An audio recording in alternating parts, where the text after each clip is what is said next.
Hi everybody, Coach Julia here. Today's mobility workout is all about enhancing hip extension.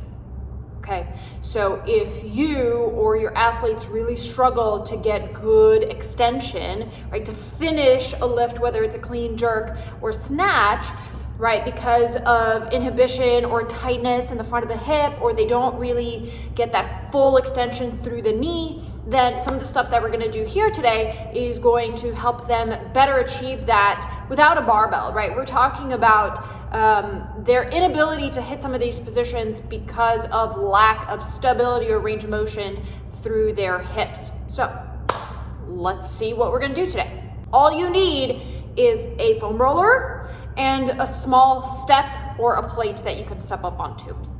Okay, so per usual, we're going to start off with more static movements, isometrics, and then work our way up to more dynamic things, right? We can't add speed and explosive power to something that we can't do statically. So the first thing we're going to do is a glute bridge hold with a little bit of an adductor squeeze. So I'm just taking a foam roller, I'm going to place between my knees, and I'm going to squeeze from there. The purpose of adding the foam roller is your adductors or your inner thighs help to create stability through your hips, right? They help to stabilize our pelvis. So if you have athletes who tend to overarch their lower back, that may be an issue that is related to their core, or it may be that they just have a lot of instability in their hips. So as we're training them to get extension, might as well get those bad boys nice and strong. So you're gonna lay down flat on your back. We're gonna squeeze that foam roller really tight, really actively between your knees. Head is down, squeeze. So notice when I'm here, I'm not trying to get super high. I don't wanna bridge primarily through my back. I wanna just get my glutes and hamstrings. So I'm gonna keep my rib cage down. I'm gonna think about squeezing my butt, get a lot of good hamstring action there, and hold. If you aren't feeling hamstrings, walk those feet out for me. Generally, that little bit of change will get a lot more hamstring engagement. So you're asking how long to hold? I don't know, as long as you can. Really maximal effort on these. You want to go until the point of fatigue.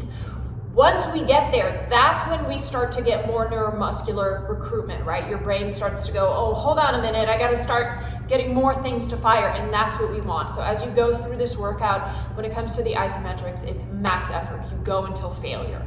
So our second movement, also in isometrics, is one of my favorites. I do it all the time, and there's a reason for it, is going to be a split squat hold. So the easiest variation of this is going to be with both feet on the ground. So when I start here, I'm looking for a right angle in this front knee and a right angle in my back hip. I'm going to tuck my hip under, squeeze my glutes, rib cage stays down, push through this back foot, and you're going to hold just a couple of inches off the ground. Chances are we're not going to hold this one really, really long, because what will start to happen is you'll start to either shift forward and lose that isometric hold here, or you'll just fatigue out of it. But you're going to try to hold. When you tap out, just come on down. If we want to make that movement harder, all I'm going to have you do is elevate the front foot, right? That increases the range of motion, but again, we need to keep that knee bent. If we are not bending that back knee, then we are not teaching these muscle fibers how to maintain contraction while they're lengthening. So foot up, get that back knee set, same deal, tuck the hip. It's super important that we're getting this extension through the back of the hip. Body stays right on top of your hips, and you're gonna hang out and hold as long as you can. You notice the things I keep reminding you is to set posture, right? We need that pelvis underneath your rib cage. We need the rib cage to stay down. If we start getting the hip to tuck backwards and we're getting this arch through your lower back, that's actually not lengthening these hip flexors, and it's not addressing the issue.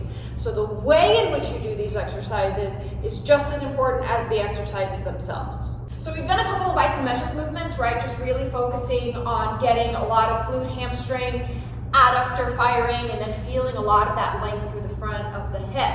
The next thing we're going to do is add some dynamic motion to it through something I call a stride lunge. So a lunge where we're going to intentionally keep the back leg straight as much as possible so that we're feeling this long line of extension through the front of the hip. Squeeze the glute, lengthen, lengthen, lengthen, come up.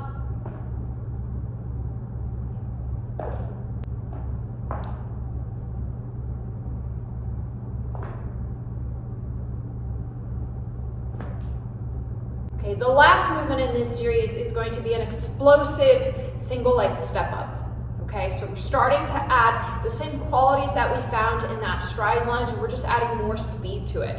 This we're gonna start in a hip hinge type of movement, right? Which is gonna be really similar to how you're coming into your snatch or your clean, right? We're hinging, boom, and then we need that really good extension at the top. So I'm gonna go ahead and set up in front of my box or plate, whatever you're using. I'm gonna step 1 foot back. I'm only about a foot length back, similar to kind of a walking stride. I'm gonna hinge, so I'm pushing my hip back. Most of the load is now in my front leg. I'm gonna take my back foot, I'm gonna step it onto the box, and as I do so, all I'm doing is coming up to the tippy toe on this back leg. Okay, so I'm focusing on squeezing that glute, lengthening that hip flexor, and just pushing up onto my toe so I get good extension through my hip, my knee, my ankle.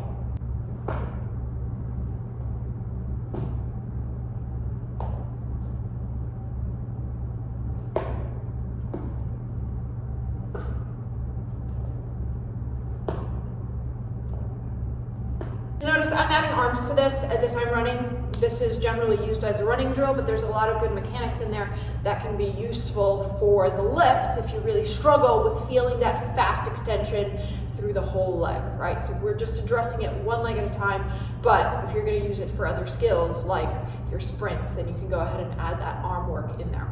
Okay, so try it out. See how that goes. If you wanna add in a little bit of foam rolling to this, I would add it at the beginning just to kind of prep the muscles, right? Just rolling over your quads, your IT bands, your adductors. We're always gonna go from more static, more simple to more complex, more dynamic, right? So you'll start off with just some holds, some breathing through those positions so you start to feel really comfortable with it, adding in those isometrics, and then progressively adding more movement and then more speed to whatever the exercise is. If you have questions, leave them in the comments. I'm happy to chat about it. Go ahead and follow me on Instagram. I drop a lot of content on there. Thanks for subscribing. See you next time.